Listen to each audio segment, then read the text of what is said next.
Hallo und willkommen. Eine Wohnung ist mehr als eine Adresse. Sie ist der Ort, an dem ein neuer Alltag langsam vertraut wird. Heute hörst du Wörter und Gespräche rund um Suche, Mietvertrag, Nachbarn und Reparaturen. Du musst nicht alle Begriffe sofort behalten. Folge einfach der Geschichte und achte darauf, was eine Person in der jeweiligen Situation sagt oder tut. Manche Wörter werden mehrfach auftauchen, weil sie beim Wohnen wirklich wichtig sind. Mach es dir bequem und lass die Sätze in Ruhe wirken. Wir beginnen dort, wo viele Menschen anfangen, bei der Suche nach einem eigenen Zuhause.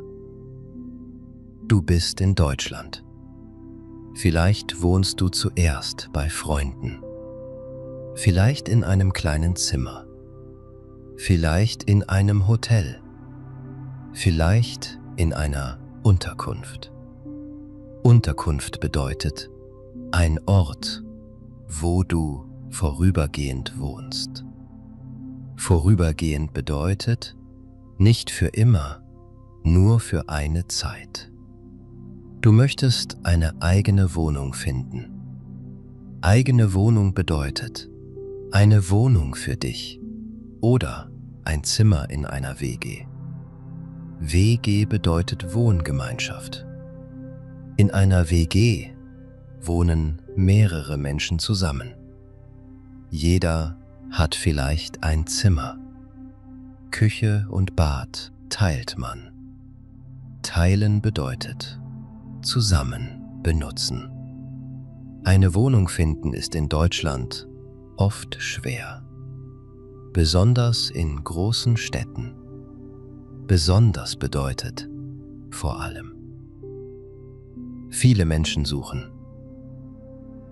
Es gibt viele Bewerber. Bewerber bedeutet Menschen, die auch eine Wohnung möchten. Die Miete ist oft hoch. Hoch bedeutet viel. Die Wohnungen sind schnell weg. Weg bedeutet nicht mehr verfügbar. Du eröffnest dein Handy oder deinen Computer. Du suchst online. Online bedeutet im Internet. Du gibst ein Wohnung mieten. Mieten bedeutet, du bezahlst jeden Monat Geld, damit du dort wohnen darfst. Dieses Geld heißt Miete. Miete. Ein sehr wichtiges Wort. Du zahlst Miete jeden Monat. Monat bedeutet Januar, Februar, März und so weiter. Du siehst viele Anzeigen. Anzeige bedeutet Beschreibung von einer Wohnung. In der Anzeige stehen viele Wörter.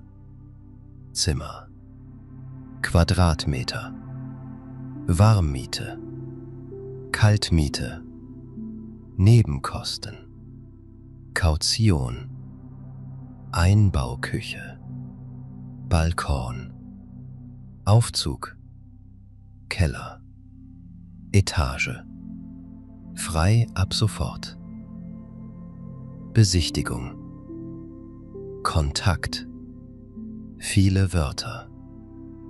Dein Kopf wird voll.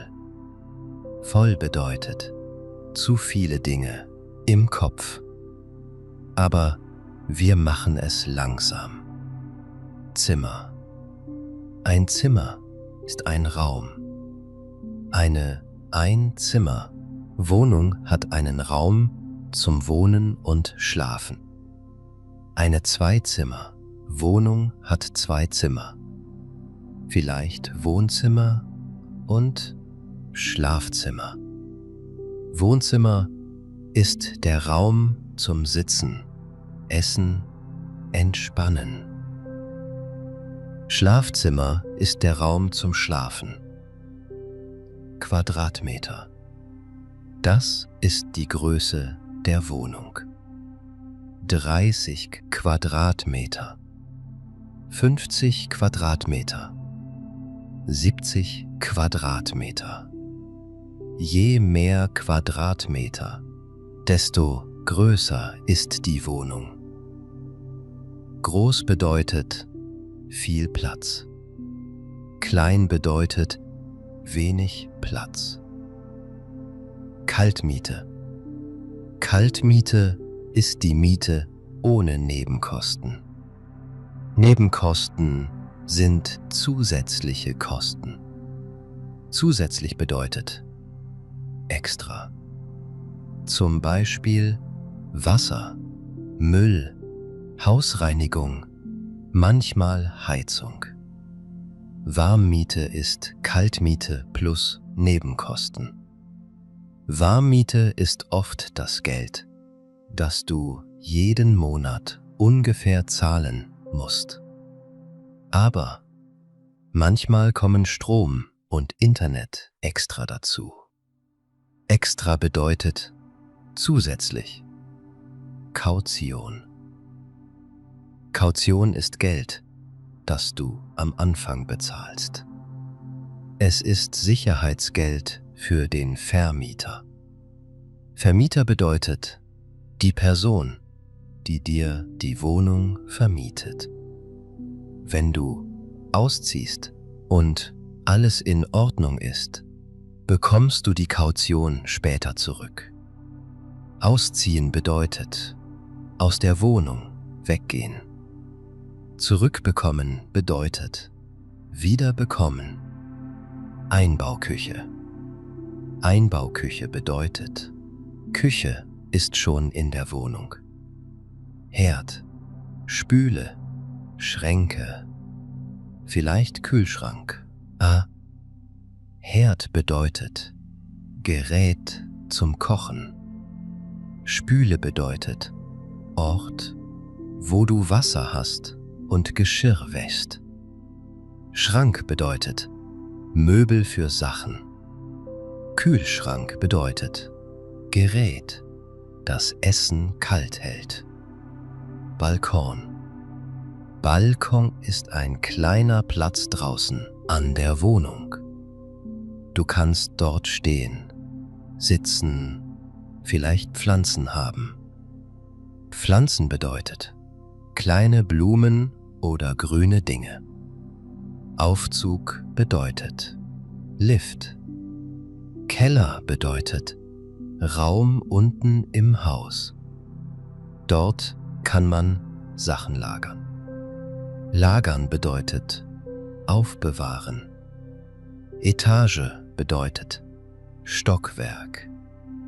Erste Etage, zweite Etage, dritte Etage. Erdgeschoss bedeutet ganz unten auf Straßenhöhe.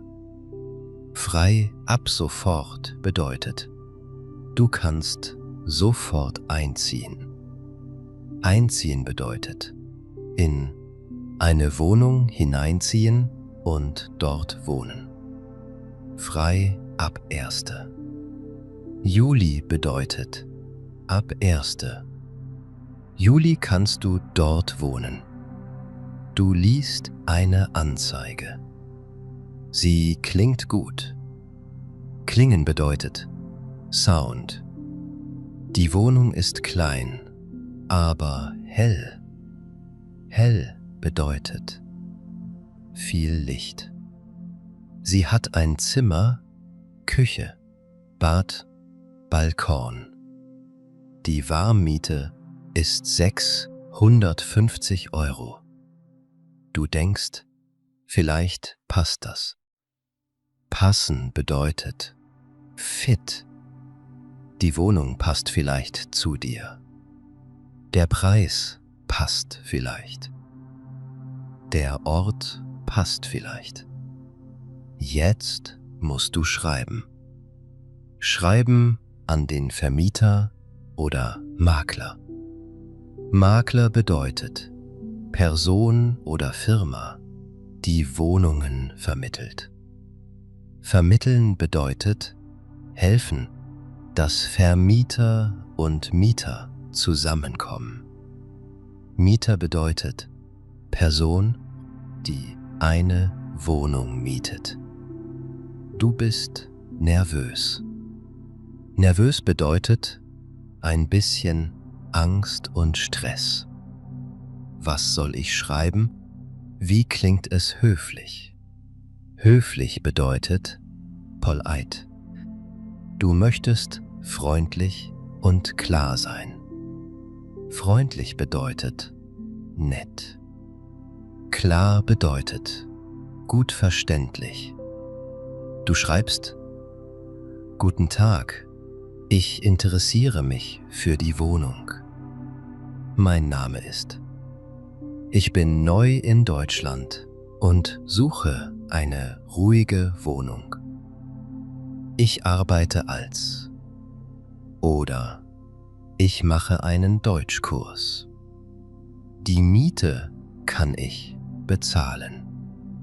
Ich kann die notwendigen Unterlagen mitbringen.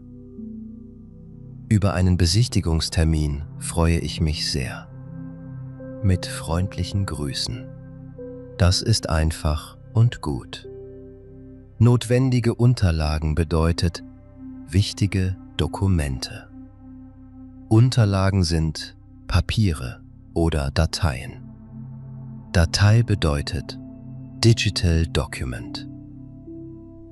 Oft brauchst du Ausweis, Einkommensnachweis, Schufa, Mieterselbstauskunft.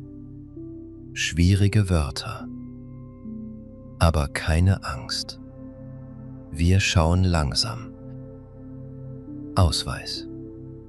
Dokument mit deinem Namen und Foto. Pass oder Aufenthaltstitel. Aufenthaltstitel bedeutet Dokument, das zeigt, dass du in Deutschland bleiben darfst. Einkommensnachweis. Einkommen bedeutet Geld, das du bekommst. Nachweis bedeutet Beweis.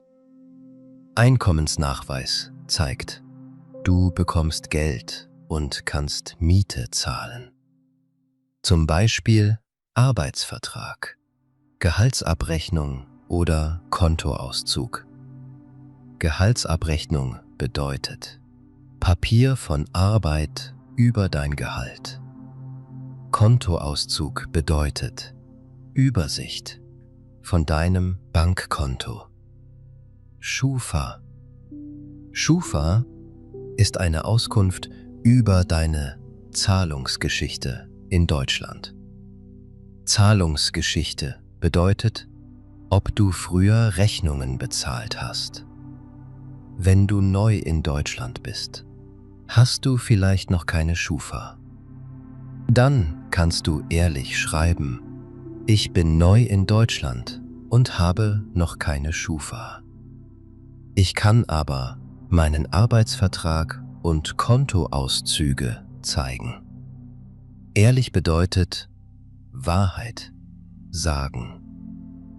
Mieterselbstauskunft. Ein langes Wort. Mieterselbstauskunft. Es ist ein Formular. Du schreibst Informationen über dich.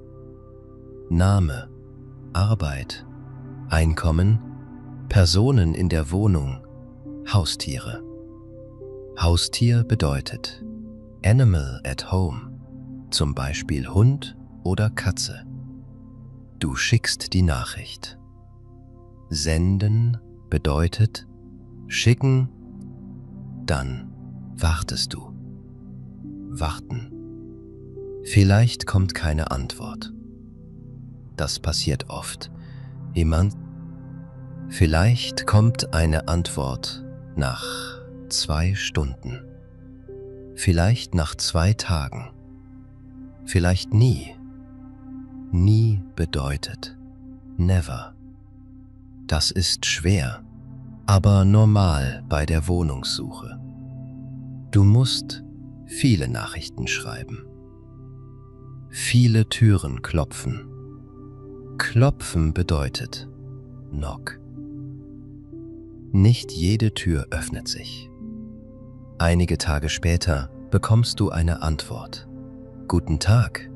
Sie können die Wohnung am Donnerstag um 17 Uhr besichtigen.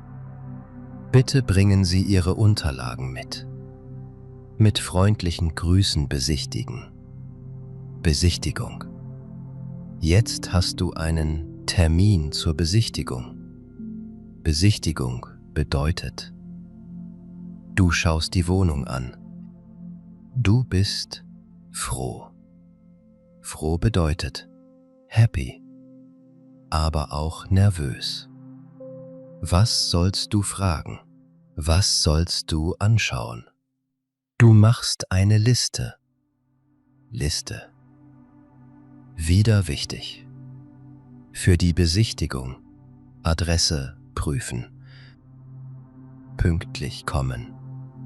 Unterlagen mitbringen. Fragen stellen. Fotos vielleicht nur mit Erlaubnis machen. Nicht sofort unterschreiben, wenn unsicher. Pünktlich. Ein wichtiges deutsches Wort. Pünktlich bedeutet zur richtigen Zeit. Wenn der Termin um 17 Uhr ist, komm vielleicht um 16. 50. Nicht zu spät. Zu spät macht einen schlechten Eindruck. Eindruck bedeutet, was andere über dich denken oder fühlen. Du planst den Weg. Weg bedeutet Route. Mit dem Bus brauchst du 25 Minuten. Du planst 45 Minuten. Warum? Weil vielleicht die Bahn zu spät kommt. Vielleicht findest du das Haus nicht. Vielleicht suchst du den Eingang. Eingang bedeutet Tür hinein. Mehr Zeit macht weniger Stress. Am Donnerstag gehst du zur Besichtigung. Du hast deine Tasche. Darin sind Ausweis, Einkommensnachweis, vielleicht Schufa, Mieter selbst, Auskunft, Stift. Stift bedeutet Pen. Du hast auch Wasser dabei. Dabei haben bedeutet with you. Du kommst vor dem Haus an. Das Haus ist alt, aber schön. Alt bedeutet nicht neu. Schön bedeutet nice. Es gibt viele Klingeln. Klingel bedeutet Doorbell. Auf den Klingelschildern stehen Namen. Klingelschild bedeutet kleines Schild an der Klingel. Du suchst den Namen. Du klingelst. Eine Stimme sagt, ja bitte? Du sagst, guten Tag, ich komme zur Wohnungsbesichtigung um 17 Uhr. Die Tür summt. Summen bedeutet ein Geräusch machen. Die Tür ist offen. Du gehst hinein. Im Treppenhaus riecht es nach Holz und Waschmittel. Treppenhaus bedeutet Bereich mit Treppen. Du gehst in die 2. Etage. 2. Etage bedeutet Second Floor. Der Vermieter steht an der Tür. Er sagt, guten Tag. Du sagst, guten Tag. Mein Name ist. Ich habe den Besichtigungstermin. Er sagt, Kommen Sie herein. Herein bedeutet nach innen. Die Wohnung ist leer. Leer bedeutet ohne Möbel. Du schaust dich um. Sich umsehen bedeutet look around. Ein Zimmer, ein Fenster, eine kleine Küche, ein Bad, ein Balkon. Das Zimmer ist hell, hell, viel Licht. Der Boden ist aus Holz. Boden bedeutet Floor. Die Wände sind weiß. Wand bedeutet Wall. Du möchtest freundlich sein, aber auch aufmerksam. Aufmerksam bedeutet, du schaust genau. Du prüfst die Wohnung. Prüfen bedeutet check. Nicht nur schön finden, auch prüfen. Du schaust auf die Fenster. Fenster. Öffnen sie gut? Schließen sie gut? Schließen bedeutet close. Kommt kalte Luft herein? Du schaust auf die Heizung. Heizung. Funktioniert sie? Im Sommer kann man es vielleicht nicht testen. Testen bedeutet ausprobieren. Du fragst, funktioniert die Heizung gut? Im Winter? Winter bedeutet kalte Jahreszeit. Du schaust in die Küche. Gibt es einen Herd? Herd. Gibt es einen Kühlschrank? Kühlschrank. Gibt es eine Spüle? Spüle. Gibt es genug Schränke? Genug bedeutet enough. Du fragst, ist die Küche in der Miete enthalten? Enthalten bedeutet included. Bleibt die Küche in der Wohnung? Bleiben bedeutet stay. Du schaust ins Bad. Bad. Gibt es Dusche oder Badewanne? Dusche bedeutet Shower. Badewanne bedeutet Bathtub. Gibt es Waschmaschinenanschluss? Waschmaschinenanschluss bedeutet Platz und Anschluss für Waschmaschine. Anschluss bedeutet Connection.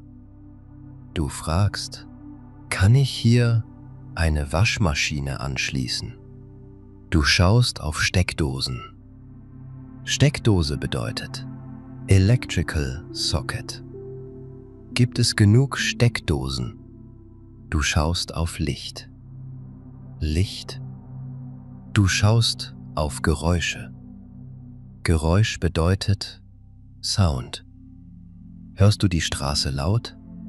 Laut bedeutet noisy. Ist es ruhig? Ruhig bedeutet quiet. Du fragst, ist das Haus eher ruhig?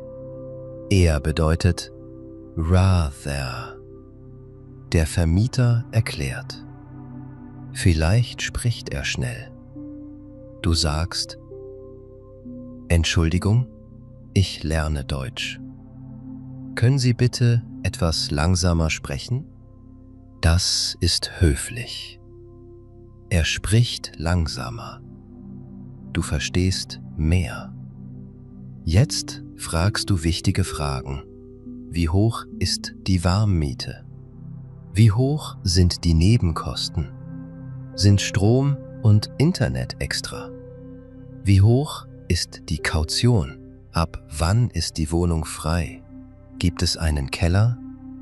Gibt es einen Waschraum? Wie ist die Hausordnung? Sind Haustiere erlaubt? Wie lange ist die Mindestmietdauer? Mindestmietdauer bedeutet, du musst mindestens so lange wohnen oder zahlen. mindestens bedeutet. At least. Manche Wohnungen haben Mindestmietdauer von 1 Jahr oder 2 Jahren. Das ist wichtig. Hausordnung. Ein wichtiges Wort. Hausordnung bedeutet Regeln für das Haus. Ruhezeiten. Müll. Treppenhaus. Waschküche. Fahrräder. Reinigung. Wenn du die Hausordnung kennst, vermeidest du Probleme. Vermeiden bedeutet avoid. Der Vermieter sagt, es gibt Ruhezeiten ab 22 Uhr. Ruhezeit bedeutet Zeit, in der man leise sein soll. Ab 22 Uhr bedeutet from 10 Pikometer. Sonntags bitte keine lauten Arbeiten. Laut. Lärm. Lärm bedeutet Noise. Kein Bohren am Sonntag. Bohren bedeutet mit Maschine Löcher machen. Du nickst. Nicken bedeutet mit dem Kopf ja sagen. Du magst die Wohnung. Mögen bedeutet like. Aber du unterschreibst nicht sofort. Unterschreiben bedeutet deinen Namen auf ein Dokument schreiben. Wenn du unsicher bist, musst du nicht sofort unterschreiben. Du kannst sagen, vielen Dank. Die Wohnung gefällt mir. Ich möchte die Unterlagen in Ruhe prüfen. In Ruhe bedeutet ohne Stress. Prüfen bedeutet, der Vermieter sagt, es gibt viele Interessenten. Interessent bedeutet Person, die Interesse hat. Das macht Druck.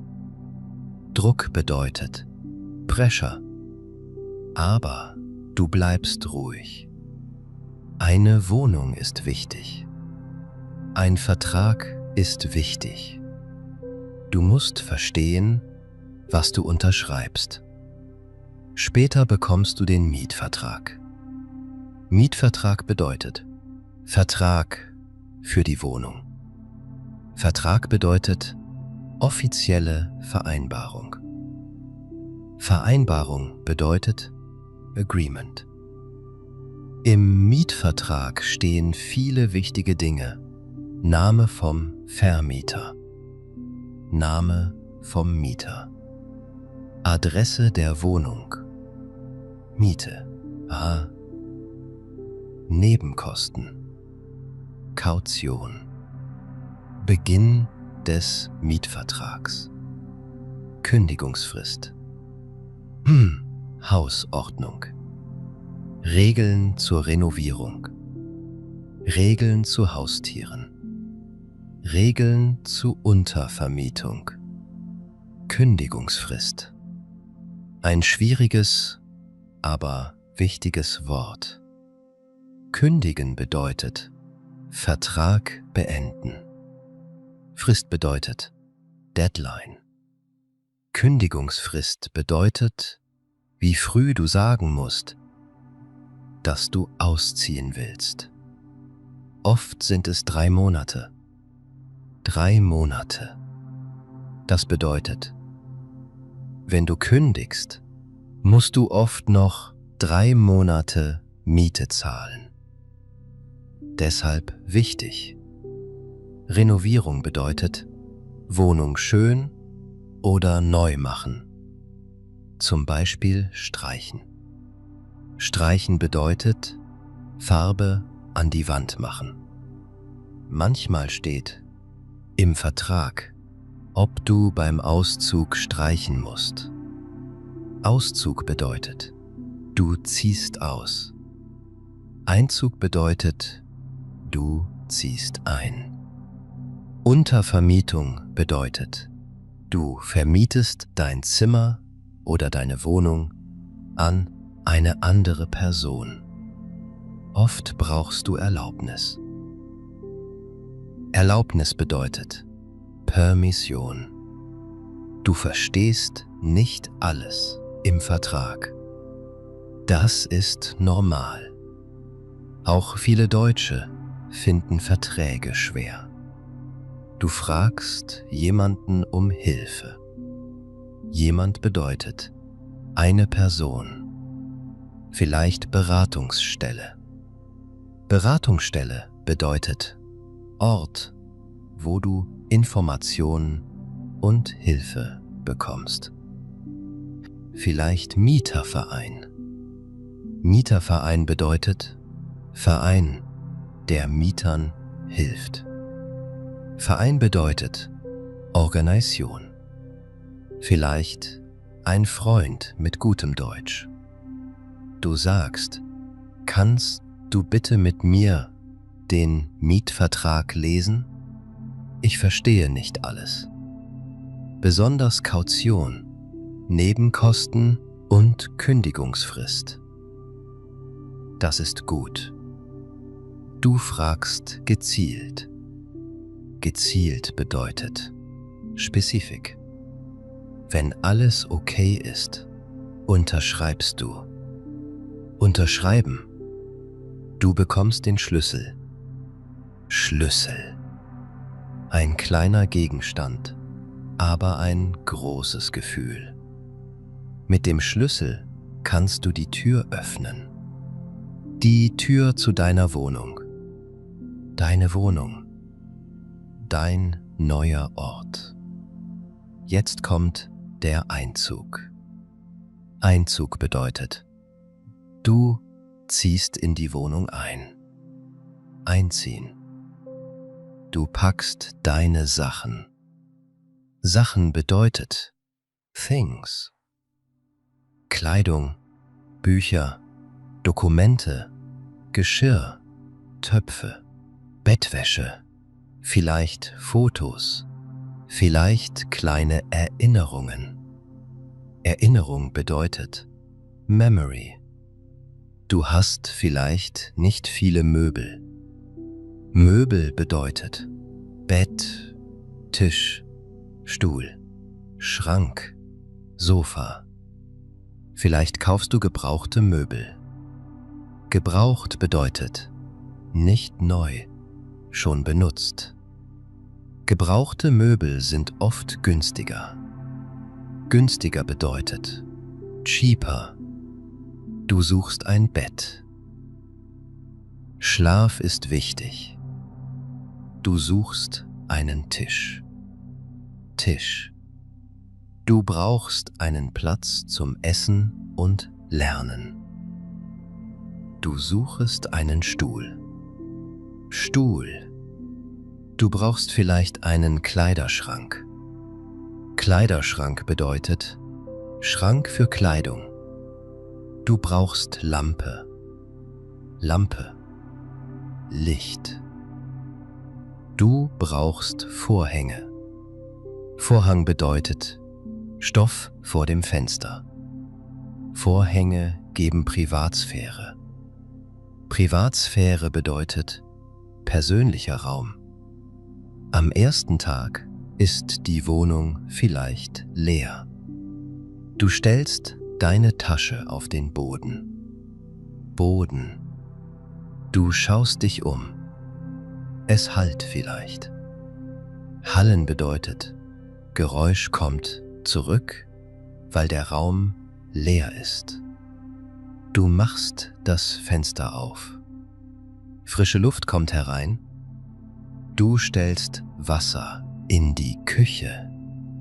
Du legst deine Decke auf den Boden oder auf eine Matratze.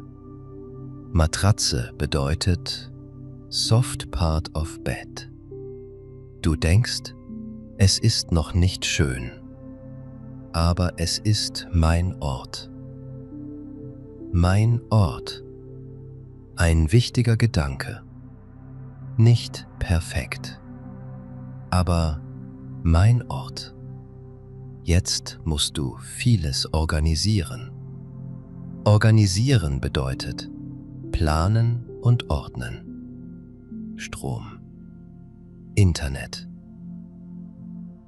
Anmeldung, Müll, Waschmaschine, Möbel, Heizung, Nachbarn, Briefkasten, Klingelschild, Strom. Strom bedeutet elektrische Energie. Licht braucht Strom.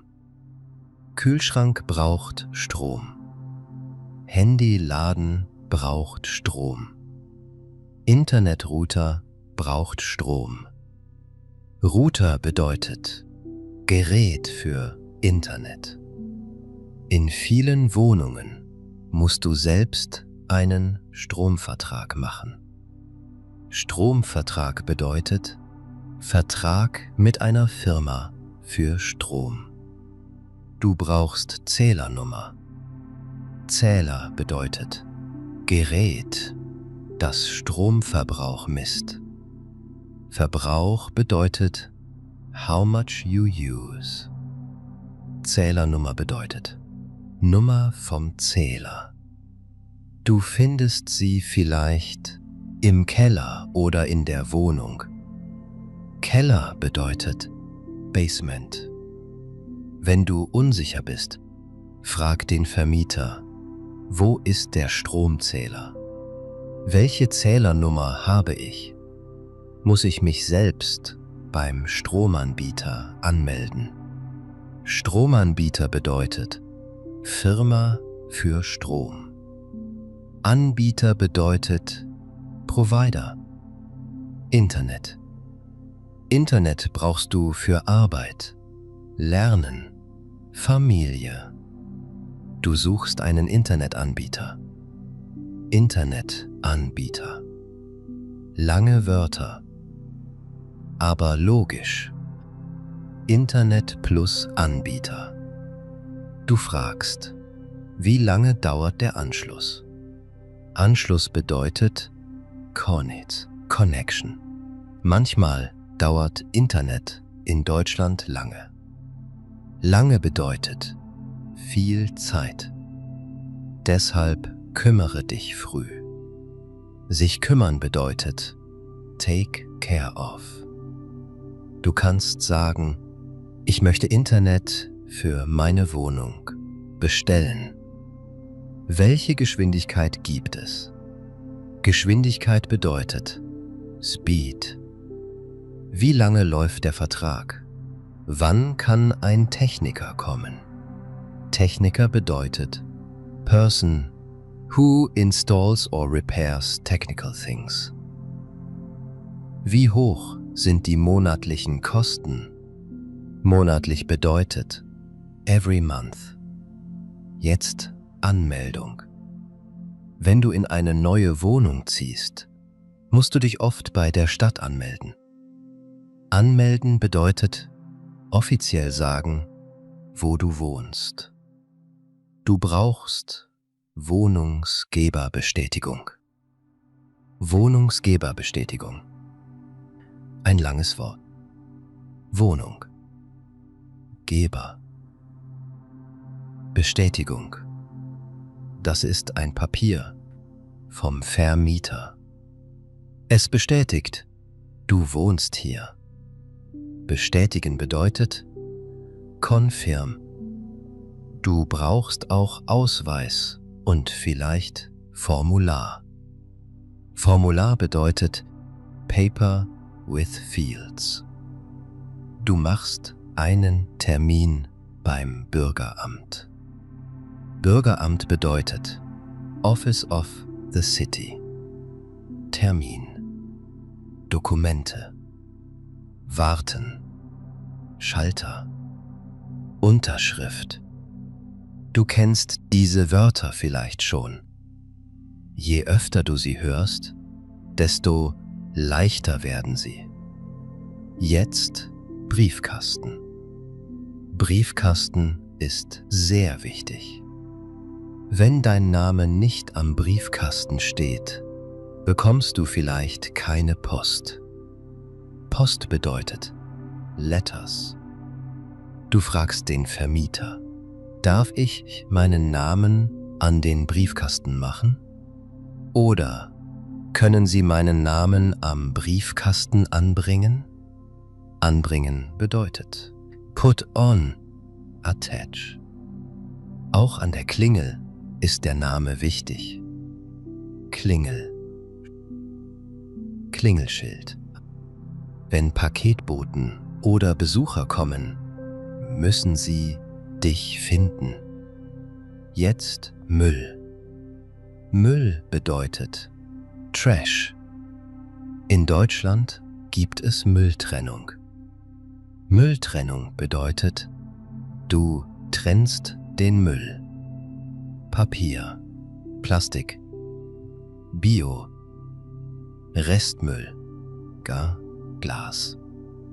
Papier kommt in die Papiertonne. Tonne bedeutet Trashbin. Plastik und Verpackung kommen oft in die gelbe Tonne oder den gelben Sack. Verpackung bedeutet Package around Product. Bio ist Essenreste, Gemüse, Obst, Kaffeeersatz. Kaffeeersatz bedeutet Used Coffee Powder. Restmüll ist der Müll, der nicht woanders passt. Glas kommt in Glascontainer. Container bedeutet large beer outside. Am Anfang ist Mülltrennung kompliziert. Kompliziert bedeutet not easy. Du fragst Nachbarn oder Vermieter: Wohin kommt Papier? Wohin kommt Plastik? Wohin kommt Bio? Wohin kommt Glas? Wohin kommt Restmüll? Wohin kommt? Dieser Satz ist sehr nützlich. Wohin kommt die Flasche? Wohin kommt der Karton? Wohin kommt die Dose? Wohin kommt altes Öl? Wohin kommt kaputtes Glas? Wenn du nicht sicher bist, frag. Fragen ist besser als falsch machen. Falsch machen bedeutet do wrong. Jetzt Nachbarn. Nachbarn sind Menschen im Haus oder nebenan. Nachbar, Nachbarin, Nachbarn. Du musst nicht sofort Freunde sein, aber ein freundlicher Kontakt ist gut. Kontakt bedeutet Connection. Am Anfang reicht ein Gruß. Guten Morgen, guten Abend, hallo, schönes Wochenende. Wenn du neu bist, kannst du sagen: Guten Tag, ich bin neu im Haus. Mein Name ist. Ich wohne jetzt in der Wohnung im 2. Stock. 2. Stock bedeutet Second Floor. Vielleicht lächelt der Nachbar. Vielleicht sagt er nur Hallo. Beides ist okay. Beides bedeutet: Deutsche Nachbarn sind manchmal freundlich, aber zurückhaltend.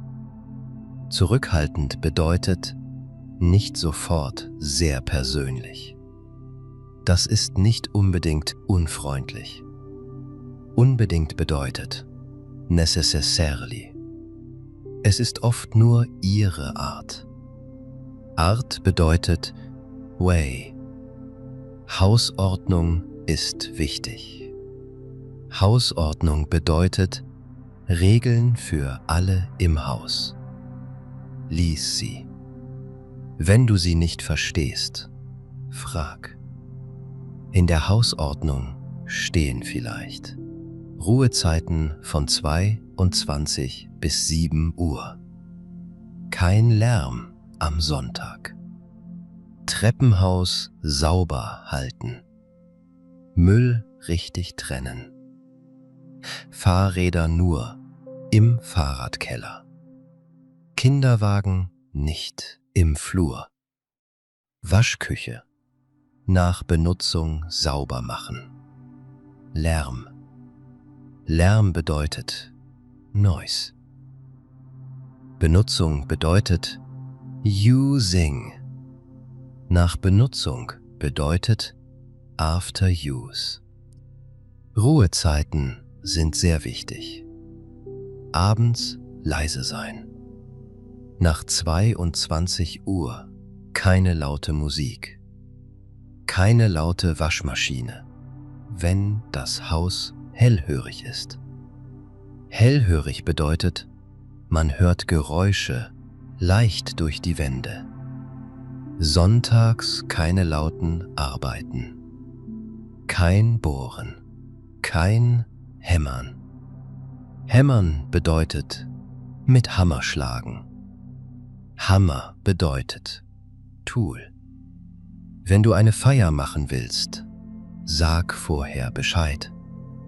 Feier bedeutet Party. Bescheid sagen bedeutet informieren. Du kannst einen Zettel schreiben. Liebe Nachbarn, am Samstag habe ich Besuch. Es kann etwas lauter werden. Ab 22 Uhr sind wir leise. Vielen Dank für Ihr Verständnis. Verständnis bedeutet Understanding. Das ist höflich und gut. Jetzt Reparaturen. Reparatur bedeutet, etwas kaputt ist und muss wieder funktionieren. Kaputt. Ein wichtiges Wort. Heizung kaputt. Licht kaputt. Wasserhahn tropft. Tropfen bedeutet, Wasser kommt langsam in kleinen Tropfen. Fenster schließt nicht. Tür klemmt. Klemmen bedeutet, schwer auf oder zu gehen. Steckdose funktioniert nicht. Internet funktioniert nicht. Schimmel an der Wand. Schimmel bedeutet dark or green spots. Unhealthy. Wenn etwas kaputt ist, schreibe dem Vermieter oder der Hausverwaltung. Schriftlich ist gut. Schriftlich bedeutet written. Warum? Dann hast du einen Beweis. Beweis bedeutet Proof. Du kannst schreiben, Guten Tag. In meiner Wohnung gibt es ein Problem. Die Heizung funktioniert nicht. Seit gestern wird sie nicht warm. Könnten Sie bitte jemanden schicken? Vielen Dank und freundliche Grüße oder Guten Tag. Der Wasserhahn in der Küche tropft. Könnten Sie bitte einen Handwerker schicken? Vielen Dank. Handwerker bedeutet Repair Person, Craftsman. Zum Beispiel Klempner, Elektriker, Maler. Klempner hilft bei Wasser. Elektriker hilft bei Strom. Maler streicht Wände. Wichtig: Schreib genau, was das Problem ist. Wo? Seit wann? Wie schlimm? Schlimm bedeutet serious. Wenn Wasser ausläuft, sag dringend. Dringend bedeutet urgent. Guten Tag. In der Küche läuft Wasser aus. Das ist dringend. Bitte melden Sie sich so schnell wie möglich. So schnell wie möglich bedeutet as soon as possible. Wenn du Fotos machst, ist das gut. Foto. Du kannst ein Foto vom Problem schicken. Zum Beispiel Schimmel, kaputtes Fenster, Wasser auf dem Boden. Fotos helfen. Jetzt Heizung und Lüften. In Deutschland sind Heizung und Lüften wichtig. Heizung macht die Wohnung warm. Lüften bedeutet Fenster öffnen, damit frische Luft kommt. Viele neue Menschen kennen diese Regel nicht. Im Winter ist es kalt. Man möchte Fenster geschlossen halten. Geschlossen bedeutet closed. Aber wenn du nie lüftest, wird die Luft feucht. Feucht bedeutet wet, humid. Feuchte Luft kann Schimmel machen. Schimmel ist schlecht für Gesundheit. Gesundheit bedeutet Health. Deshalb Stoßlüften. Stoßlüften bedeutet Fenster kurz ganz öffnen. Nicht stundenlang gekippt. Gekippt bedeutet Fenster oben, ein bisschen offen. Besser 3 bis 10 Minuten ganz öffnen. Dann schließen. Besonders nach dem Duschen. Kochen. Schlafen. Duschen macht feuchte Luft. Kochen macht feuchte Luft. Schlafen macht auch Feuchtigkeit, weil Menschen atmen. Du kannst sagen, ich lüfte morgens. Ich lüfte nach dem Duschen. Ich lüfte nach dem Kochen. Ich heize im Winter. Heizen bedeutet use heating. Heizung nicht komplett ausmachen, wenn es sehr kalt ist. Sonst werden Wände kalt. Kalte Wände plus feuchte Luft können Schimmel machen. Das ist wichtig. Jetzt Strom sparen. Sparen bedeutet weniger benutzen, weniger Geld zahlen. Strom sparen bedeutet weniger elektrische Energie benutzen.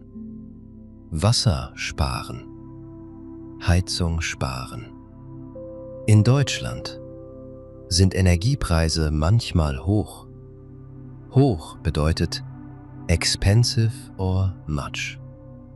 Deshalb ist Sparen nützlich. Wie sparst du Strom? Licht ausmachen, wenn du den Raum verlässt. Verlassen bedeutet leave. Geräte ausschalten. Ausschalten bedeutet turn off. Nicht immer Standby. Standby bedeutet Gerät ist nicht ganz aus. Waschmaschine voll machen, aber nicht zu voll. Voll bedeutet full. Kühlschrank nicht lange offen lassen. Wasserkocher nur mit so viel Wasser füllen, wie du brauchst. Wasserkocher bedeutet Kettle. Wie sparst du Wasser? Kurz duschen. Wasser beim Zähneputzen ausmachen. Waschmaschine nur benutzen, wenn genug Wäsche da ist. Wäsche bedeutet Clothes to wash. Wie sparst du Heizung? Fenster nicht den ganzen Tag gekippt lassen. Türen schließen. Heizung frei halten. Frei halten bedeutet nichts davor stellen. Kein Sofa direkt vor die Heizung. Keine dicken Vorhänge vor die Heizung. Vorhang bedeutet Curtain. Wärme muss in den Raum kommen. Jetzt Möbel. Möbel machen eine Wohnung gemütlich. Gemütlich bedeutet cozy. Am Anfang hast du vielleicht wenig Geld. Wenig Geld bedeutet nicht viel Geld. Du musst nicht alles neu kaufen. Du kannst gebraucht kaufen. Gebraucht kaufen bedeutet Secondhand kaufen. Tisch gebraucht. Stuhl gebraucht. Regal gebraucht. Lampe gebraucht. Manche Menschen verschenken Möbel. Verschenken bedeutet free give. Du kannst online suchen oder in Sozialkaufhäusern. Sozialkaufhaus bedeutet Secondhand Shop, often cheaper. Auch Flohmarkt. Flohmarkt bedeutet Market for used things. Wenn du Möbel abholst, brauchst du vielleicht Transport. Transport bedeutet moving something from one place to another. Vielleicht ein Freund mit Auto. Auto. Vielleicht ein gemieteter Transporter. Transporter bedeutet large vehicle. Vielleicht Lieferung. Lieferung bedeutet delivery. Frag, können Sie liefern? Wie viel kostet die Lieferung? Kann ich es abholen? Wann kann ich es abholen? Bei gebrauchten Möbeln prüfe. Ist es stabil? Stabil bedeutet strong. Ist es sauber? Gibt es Schäden? Schaden bedeutet damage. Passt es in die Wohnung? Passen bedeutet miss vorher. Messen bedeutet measure. Breite, Höhe, Tiefe. Breite bedeutet width. Höhe bedeutet height. Tiefe bedeutet depth. Ein Sofa ist schön, aber wenn es nicht durch die Tür passt, hast du ein Problem. Tür, Treppenhaus, Aufzug. Alles wichtig. Jetzt putzen. Putzen bedeutet sauber machen. Eine neue Wohnung braucht oft Reinigung. Reinigung bedeutet cleaning. Du brauchst Putzmittel. Putzmittel bedeutet cleaning product. Lappen. Lappen bedeutet cloth. Eimer. Eimer bedeutet bucket. Besen. Besen bedeutet broom. Staubsauger. Staubsauger bedeutet vacuum cleaner. Schwamm. Schwamm bedeutet sponge. Müllbeutel. Müllbeutel bedeutet trash bag. Du putzt die Küche. Küche. Spüle. Herd. Schränke. Kühlschrank. Du putzt das Bad. Waschbecken. Toilette. Dusche. Spiegel. Du wischst Staub. Staub bedeutet Dust. Staub wischen. Du saugst. Saugen bedeutet Vacuum. Du wischst den Boden. Boden wischen bedeutet Mop Floor. Putzen ist Arbeit, aber es hilft. Wenn die Wohnung sauber ist, fühlt sie sich mehr wie dein Ort an. Sauberkeit gibt Ruhe. Sauberkeit bedeutet Cleanliness. Mech aast. Jetzt dekorieren. Dekorieren bedeutet schön machen. Du brauchst nicht viel. Eine Pflanze. Pflanze. Ein Bild. Bild bedeutet Picture. Ein Foto von Familie. Foto. Eine Decke.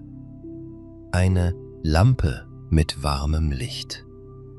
Warmes Licht macht gemütlich. Ein kleiner Teppich. Teppich bedeutet Ruck. Vielleicht ein Duft. Duft bedeutet nice smell. Vielleicht Tee. Vielleicht Musik. Langsam wird die Wohnung mehr du.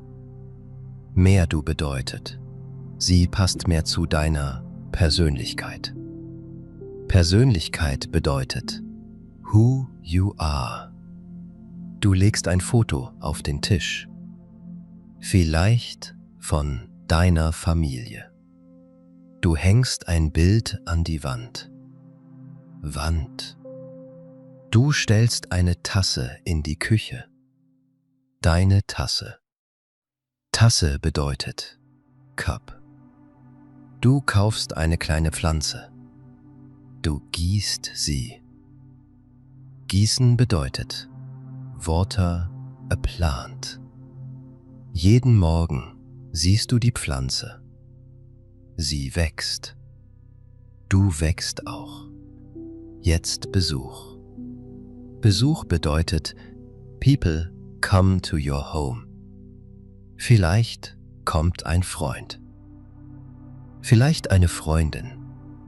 Vielleicht ein Nachbar kurz. Du möchtest höflich sein.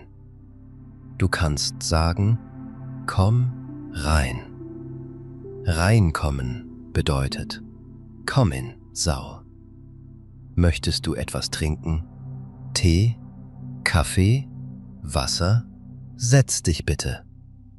Setz dich bedeutet, sit down. Es ist noch nicht perfekt hier, aber ich richte mich langsam ein. Sich einrichten bedeutet, make a home, arrange furniture. Ich richte mich langsam ein. Ein guter Satz. Einrichten. Du richtest deine Wohnung ein. Möbel, Ordnung, Licht, Gefühl. Auch dein Leben richtest du ein. Einrichten bedeutet, so machen, dass es passt. Jetzt ein Problem. Nachbar beschwert sich. Beschweren bedeutet complain. Vielleicht war deine Musik zu laut. Laut. Du hast es nicht gemerkt. Merken bedeutet notice. Der Nachbar klingelt und sagt, es ist zu laut. Du fühlst dich schlecht. Aber du bleibst ruhig. Du sagst, Entschuldigung, das tut mir leid. Ich mache die Musik leiser. Leiser bedeutet less loud. Ich achte darauf. Achten auf bedeutet be careful about. Ich achte darauf. Dieser Satz ist sehr wichtig. Ich achte darauf. Er bedeutet, ich passe in Zukunft auf. Zukunft bedeutet later, from now on. Wenn du selbst ein Problem mit Lärm hast, kannst du freundlich sprechen.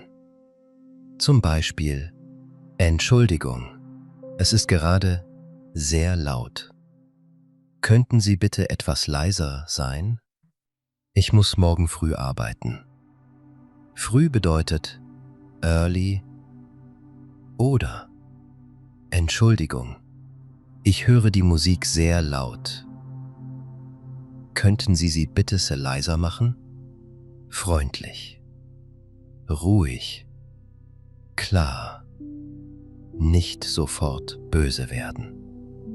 Böse bedeutet angry. Erst freundlich sprechen. Wenn es immer wieder passiert, schreibe Datum und Uhrzeit auf. Datum bedeutet Date. Uhrzeit bedeutet Time.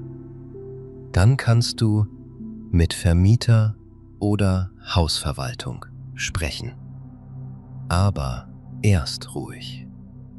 Jetzt Schimmel. Schimmel ist wichtig.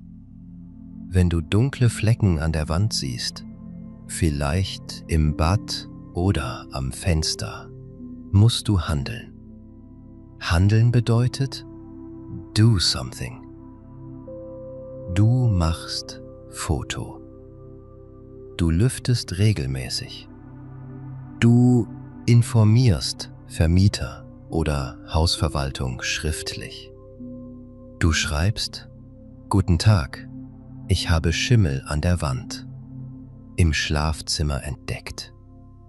Entdeckt bedeutet found. Ich habe Fotos gemacht. Können Sie bitte prüfen, was zu tun ist? Mit freundlichen Grüßen. Nicht einfach überstreichen. Überstreichen bedeutet paint over. Das löst das Problem nicht immer. Lösen bedeutet solf.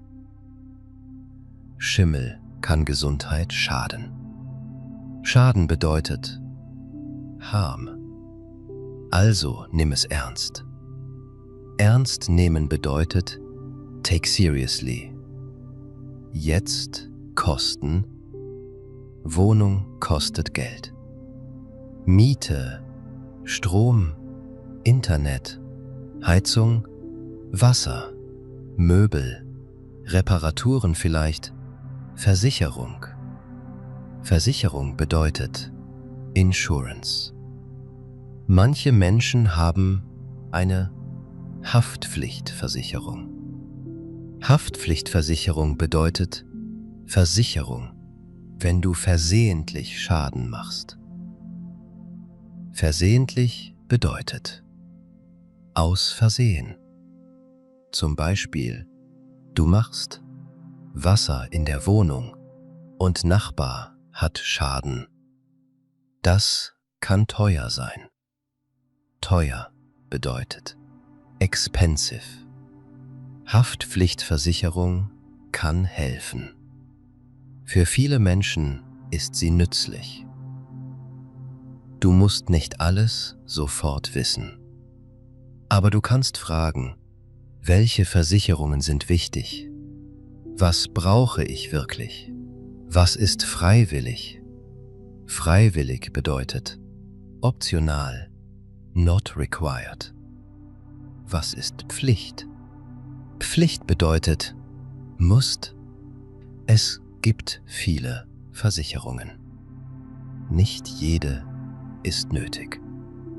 Nötig bedeutet necessary. Jetzt Nebenkostenabrechnung. Ein langes Wort. Nebenkostenabrechnung. Einmal im Jahr bekommst du vielleicht eine Nebenkostenabrechnung. Abrechnung bedeutet Kalkulation, Final Bill. Dort steht, wie viel du wirklich verbraucht hast. Verbraucht bedeutet used. Wasser, Heizung, Hauskosten. Vielleicht musst du nachzahlen. Nachzahlen bedeutet extra pay. Vielleicht bekommst du Geld zurück. Zurückbekommen bedeutet get back. Wenn du eine Abrechnung bekommst und sie nicht verstehst, frag. Mieterverein, Beratungsstelle, Freund. Du kannst sagen, ich habe meine Nebenkostenabrechnung bekommen. Können Sie mir helfen, Sie zu verstehen. Muss ich etwas nachzahlen? Bis wann? Das ist wichtig. Jetzt Sicherheit in der Wohnung. Sicherheit bedeutet Safety. Schließe die Tür ab, wenn du gehst. Abschließen. Mach Fenster zu, wenn du lange weg bist. Weg sein bedeutet not at home. Lass keine Kerzen brennen, wenn du nicht im Zimmer bist. Kerze bedeutet Candle. Brennen bedeutet burn. Achte auf Herd. Herd ausmachen nach dem Kochen. Rauchmelder. Rauchmelder bedeutet Smoke Detector. Wenn er piept, prüfe. Piepen bedeutet Rauch bedeutet Smoke. Wenn du Gas hast, sei vorsichtig. Gasherd bedeutet Stove with Gas. Wenn du Gas riechst, öffne Fenster. Mache kein Feuer. Schalte kein Licht an. Verlasse die Wohnung und rufe Hilfe. Das ist wichtig. Aber viele Wohnungen haben keinen Gasherd. Trotzdem, Sicherheit zuerst. Jetzt fühlen wir die Wohnung. Nicht nur Regeln. Gefühl. Am Anfang sitzt du vielleicht in deinem Zimmer und denkst, ich bin weit weg von zu Hause. Weit weg bedeutet far away. Diese Wohnung ist nicht meine Heimat. Heimat bedeutet Home Country or Deep Home Feeling. Alles ist fremd. Aber dann machst du Tee. Dein Tee riecht vertraut. Vertraut. Du kochst ein Essen aus deinem Land. Der Geruch füllt die Küche. Füllen bedeutet Fill. Du legst Musik auf. Musik. Du sprichst mit deiner Familie per Videoanruf. Videoanruf bedeutet Videocall. Plötzlich fühlt sich die Wohnung wärmer an. Wärmer bedeutet more warm. Zu Hause ist nicht nur ein Ort. Zu Hause ist auch, was du dort machst. Du machst Frühstück. Du ruhst dich aus. Du lernst Deutsch. Du telefonierst. Du lachst. Du weinst vielleicht. Weinen bedeutet cry. Du schläfst. Du wachst auf. Du versuchst es wieder. Langsam wird der Ort Teil von dir. Teil bedeutet Part. Jetzt eine kleine Geschichte. Samira ist neu in Deutschland. Sie wohnt zuerst in einem kleinen Zimmer bei einer Bekannten. Bekannte bedeutet eine Person, die du kennst, aber nicht sehr nah. Das Zimmer ist okay, aber nicht für lange. Samira sucht eine Wohnung. Jeden Abend nach dem Deutschkurs schreibt sie Nachrichten. Viele Menschen antworten nicht. Manche Wohnungen sind zu teuer. Manche sind zu weit weg. Weit weg. Manche wollen viele Dokumente. Samira hat noch keine Schufa. Sie ist traurig. Traurig bedeutet sad, aber sie gibt nicht auf. Aufgeben bedeutet stop trying. Sie macht einen einfachen Text. Sie schreibt freundlich.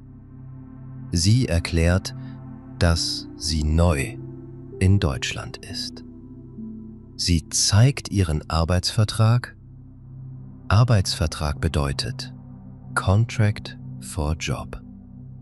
Nach 2 Wochen bekommt sie einen Besichtigungstermin.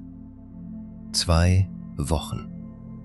Eine lange Zeit, aber es passiert. Die Wohnung ist klein. Nur ein Zimmer. Aber hell. Hell. Mit Balkon. Balkon. Die Miete ist nicht billig, aber möglich. Möglich bedeutet possible. Samira fragt viele Fragen. Warmmiete, Kaution, Strom, Internet, Kündigungsfrist, Hausordnung. Der Vermieter ist freundlich. Freundlich. Er gibt ihr den Mietvertrag. Samira unterschreibt nicht sofort. Sie liest den Vertrag mit einer Beratungsstelle. Alles ist okay. Dann unterschreibt sie. Am Tag vom Einzug hat Samira nur 2 Koffer. Koffer bedeutet Suitcase. Kein Bett, kein Tisch, nur Kleidung und Dokumente. Sie schläft die erste Nacht auf einer Matratze auf dem Boden. Es ist nicht bequem. Bequem bedeutet comfortable. Aber sie ist glücklich. Glücklich bedeutet happy.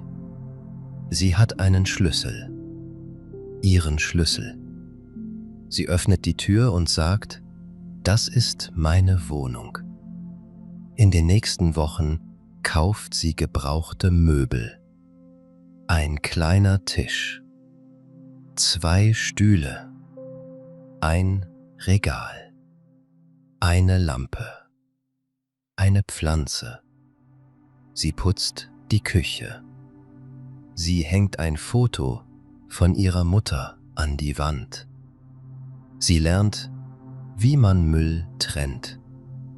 Sie fragt den Nachbarn, wo die gelbe Tonne ist. Der Nachbar zeigt es ihr. Sie sagt, danke. Er sagt, kein Problem. Einmal funktioniert die Heizung nicht. Früher hätte Samira Panik bekommen. Aber jetzt schreibt sie der Hausverwaltung. Sie macht ein Foto. Sie sagt, die Heizung funktioniert seit gestern nicht.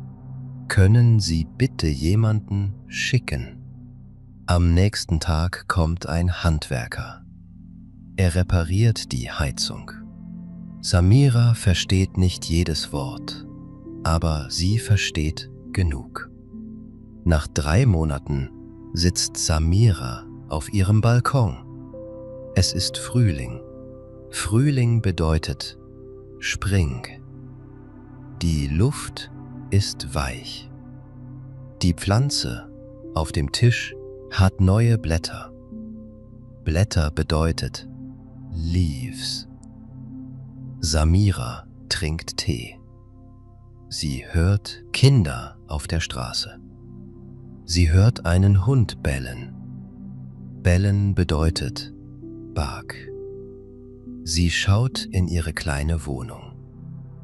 Nicht perfekt, nicht groß, aber warm, sauber, sicher, ihr Ort. Sie denkt, jetzt bin ich ein bisschen angekommen. Ein bisschen angekommen. Das ist ein schöner Satz. Nicht ganz, aber ein bisschen. Ankommen passiert in kleinen Stücken.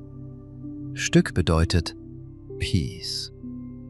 Jetzt wiederholen wir wichtige Wohnungssätze. Ich suche eine Wohnung. Ich interessiere mich für die Wohnung. Ist die Wohnung noch frei? Wann ist eine Besichtigung möglich? Wie hoch ist die Warmmiete? Wie hoch ist die Kaution? Sind Strom und Internet extra? Ab wann ist die Wohnung frei? Welche Unterlagen brauchen Sie? Ich bin neu in Deutschland. Ich habe noch keine Schufa. Ich kann meinen Arbeitsvertrag zeigen. Ich möchte den Vertrag in Ruhe prüfen. Kann ich den Mietvertrag mitnehmen? Wo ist der Stromzähler? Wie funktioniert die Mülltrennung? Wo ist die Waschküche? Wann sind die Ruhezeiten? Die Heizung funktioniert nicht. Der Wasserhahn tropft. Das Fenster schließt nicht. Können Sie bitte jemanden schicken? Ich habe ein Foto gemacht. Vielen Dank für Ihre Hilfe. Diese Sätze sind wie ein kleines Wohnungswerkzeug. Werkzeug bedeutet Tool. Wenn du sie kennst, bist du sicherer. Sicherer. Mehr Sicherheit. Jetzt sprechen wir über Auszug. Vielleicht nicht jetzt. Aber irgendwann ziehst du vielleicht aus. Ausziehen. Du verlässt die Wohnung. Dann gibt es auch Regeln. Du musst kündigen. Kündigen bedeutet Vertrag beenden. Kündigung muss oft schriftlich sein.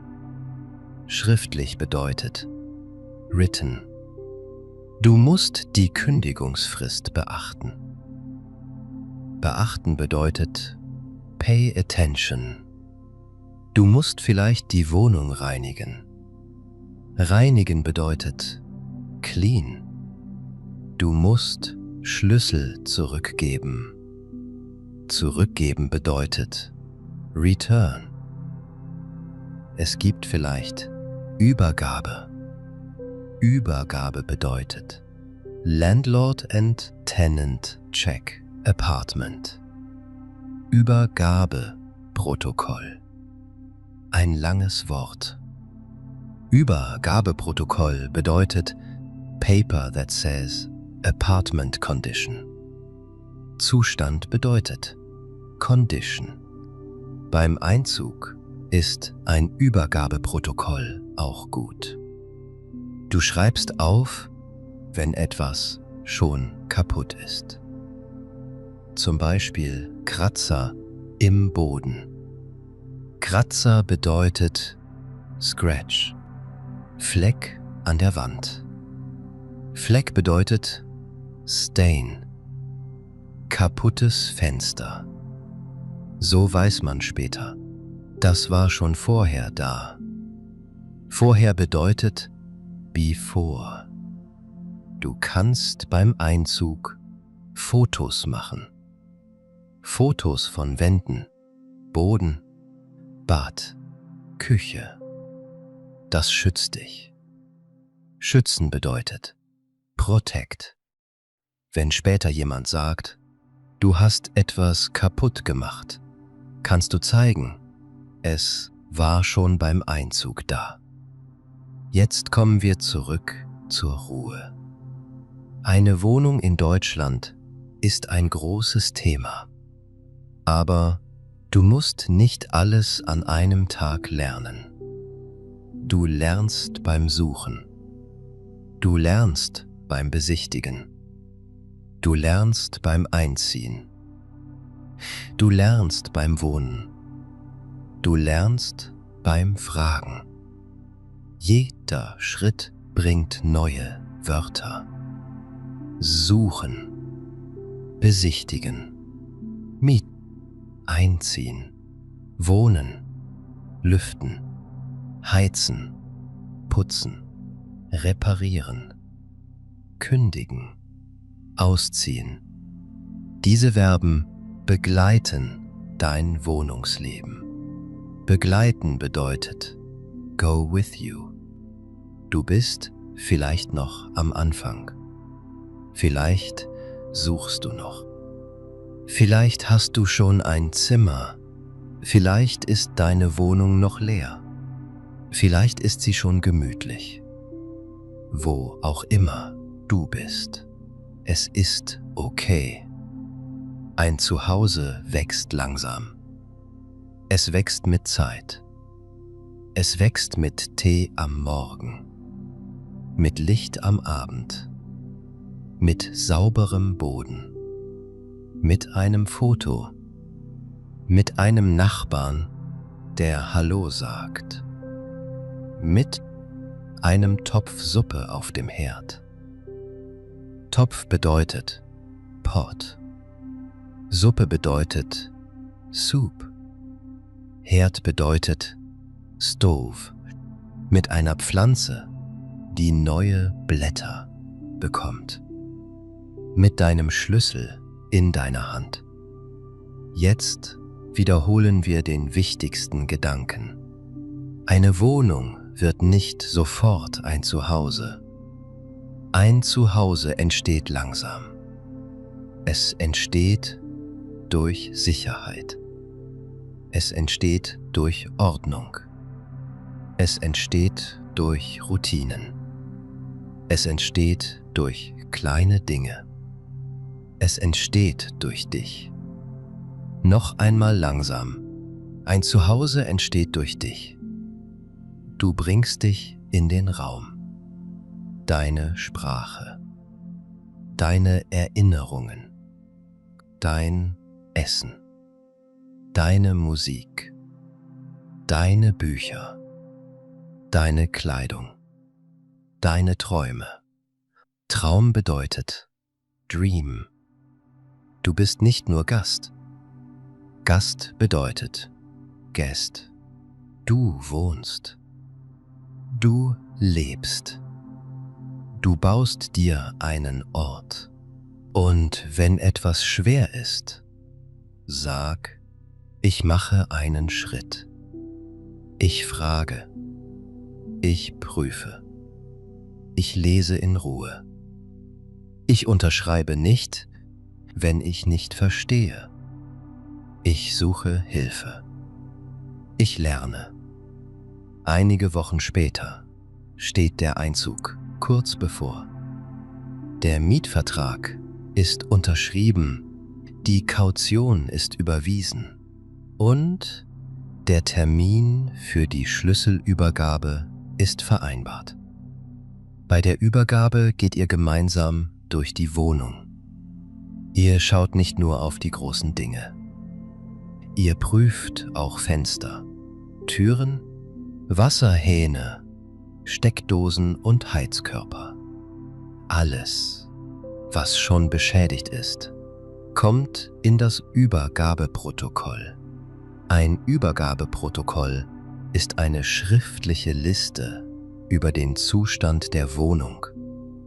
Dort steht zum Beispiel kleiner Kratzer im Boden, Fleck an der Wand, Fenstergriff locker. Wenn möglich, machst du zusätzlich Fotos. Die Fotos zeigen das Datum. So kannst du später beweisen, dass ein Schaden schon vor deinem Einzug da war. Die Vermieterin liest die Zählerstände ab. Ein Zähler misst, wie viel Wasser, Strom oder Gas verbraucht wird. Du fotografierst die Zahlen und notierst sie auch im Protokoll. Dann bekommst du die Schlüssel. Wohnungsschlüssel, Haustürschlüssel, Briefkastenschlüssel und vielleicht einen Kellerschlüssel. Du zählst sie in Ruhe. 4 Schlüssel. Alles stimmt. Erst danach unterschreibst du das Protokoll und bekommst eine Kopie. Am ersten Abend bemerkst du, dass ein Fenster im Schlafzimmer nicht richtig schließt. Es zieht. Ziehen bedeutet hier, kalte Luft kommt durch einen Spalt. Du wartest nicht mehrere Wochen, sondern meldest den Mangel am nächsten Morgen.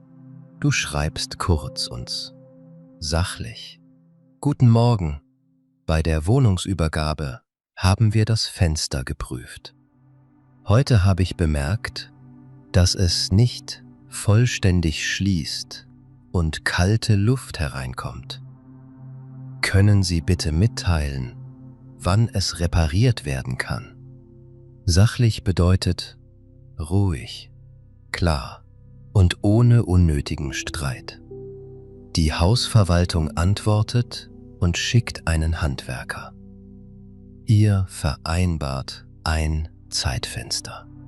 Ein Zeitfenster bedeutet, der Handwerker kommt zum Beispiel zwischen 8 und 12 Uhr.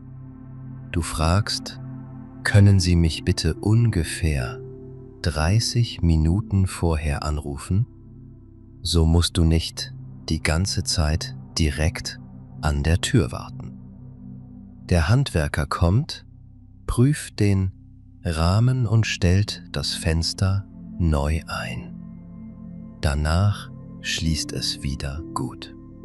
Im Treppenhaus triffst du später deine Nachbarin. Du stellst dich kurz vor: Hallo, ich bin neu im 2. Stock. Mein Name ist Mai. Die Nachbarin lächelt und sagt ihren Namen. Ihr führt kein langes Gespräch, aber der erste Kontakt ist freundlich. Einige Tage später möchtest du am Abend ein Regal aufbauen. Du erinnerst dich an die Ruhezeiten und benutzt die Bohrmaschine nicht spät. Für laute Arbeiten wählst du eine passende Zeit. Wenn du unsicher bist, schaust du in die Hausordnung oder fragst die Hausverwaltung. Auch Lüften und Heizen gehören zum Wohnen. Im Winter öffnest du die Fenster mehrmals kurz und weit, statt sie den ganzen Tag gekippt zu lassen. Danach schließt du sie wieder und heizt normal weiter.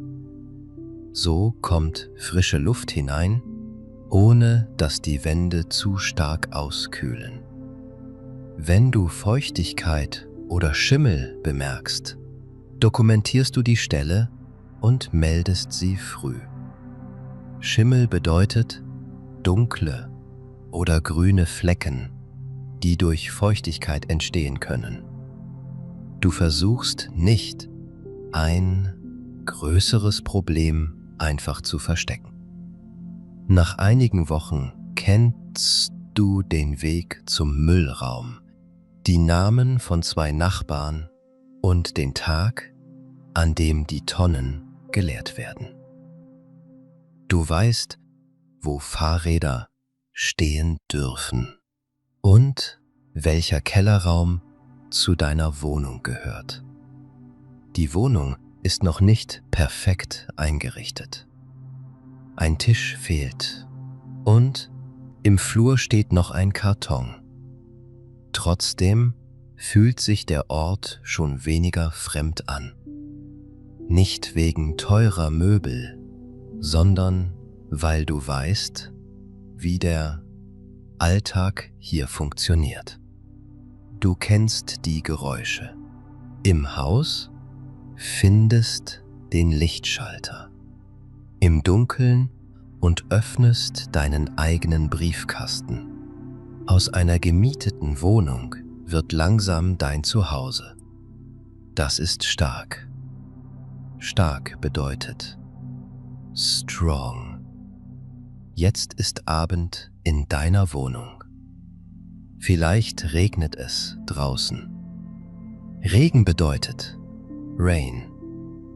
Die Tropfen klopfen gegen das Fenster. Tropfen bedeutet Drops. Klopfen bedeutet Knock. Drinnen ist es warm. Die Heizung ist an. An bedeutet on. Du sitzt am Tisch. Dein Tee dampft. Dampfen bedeutet Steam. Auf dem Tisch liegt dein Deutschheft. Du schreibst 3 Wörter. Wohnung. Zuhause. Ankommen. Wohnung ist der Ort. Zuhause ist das Gefühl. Ankommen ist der Weg. Du schaust diese 3 Wörter an. Sie sind einfach, aber tief. Tief bedeutet Deep. Eine Wohnung kann man mieten. Ein Zuhause muss man bauen. Ankommen braucht Zeit. Du musst nicht heute ganz angekommen sein. Ganz bedeutet completely. Ein bisschen reicht. Ein bisschen mehr als gestern. Gestern war der Ort fremd. Heute kennst du den Lichtschalter. Lichtschalter bedeutet Switch for Light. Heute weißt du, wann die Sonne ins Zimmer kommt. Sonne. Heute weißt du, wo die Mülltonnen stehen. Heute kennst du den Namen von einer Nachbarin. Heute hast du deine Tasse. Im Schrank. Das ist Anfang. Anfang bedeutet Beginning. Morgen kommt ein neuer Tag. Vielleicht musst du den Stromvertrag machen. Vielleicht musst du Möbel abholen. Vielleicht musst du die Hausordnung lesen. Vielleicht musst du nur putzen. Vielleicht musst du dich ausruhen. Ausruhen bedeutet Rest. Auch Ausruhen gehört zum Wohnen. Eine Wohnung ist nicht nur für Aufgaben, sie ist auch für Ruhe, für Schlaf, für Stille, für Schutz, für dich. Also atme ruhig. Du bist auf dem Weg. Dein Weg in Deutschland ist nicht nur auf Straßen und in Ämtern. Er geht auch durch Zimmer, Küchen, Treppenhäuser, Briefkästen, Nachbarschaften und kleine Routinen. Nachbarschaft bedeutet Area with Neighbors. Dort entsteht langsam dein Alltag. Schritt für Schritt. Zimmer für Zimmer. Wort für Wort. Tag für Tag. Deine Wohnung wird vertrauter. Dein Deutsch wird sicherer. Dein Alltag wird ruhiger. Und du wirst stärker. Gute Nacht, wenn es Nacht ist. Guten Morgen, wenn du diesen Text am Morgen liest. Und egal, wo du gerade wohnst, möge dein nächster Ort ein bisschen mehr Ruhe bringen. Möge deine Tür sicher schließen. Möge dein Fenster Licht hereinlassen. Möge dein Tisch Platz für Essen und Lernen haben. Möge deine Wohnung langsam ein Zuhause werden. Ein Zuhause entsteht langsam. Ein Zuhause entsteht durch kleine Dinge. Ein Zuhause entsteht durch dich.